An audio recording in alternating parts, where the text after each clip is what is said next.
কর্ণকে কৌরব সভায় স্বাগতম জানাই। বলো মিত্র দুর্যোধন, কি জন্য আমায় ডেকেছো?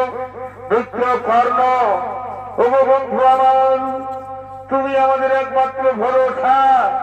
আজ তো করে দেবে না কার্য, কৃষ্ণ তোমার কাছে পরাজিত হয়ে গেল, তাহলে কে হবে সেনাপতি?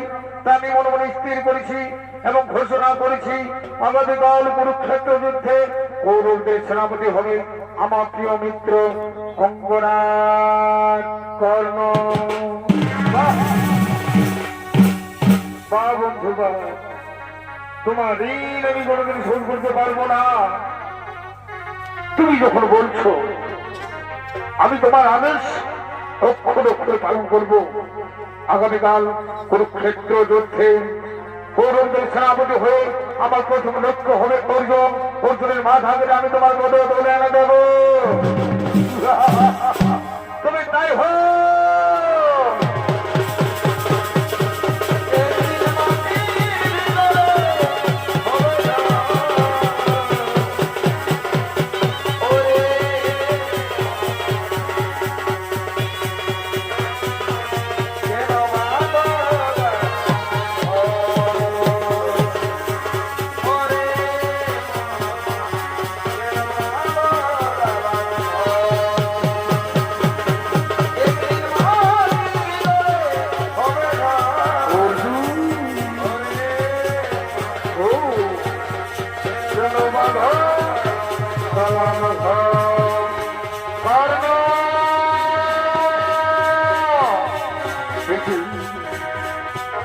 শ্রীকৃষ্ণ ভগবান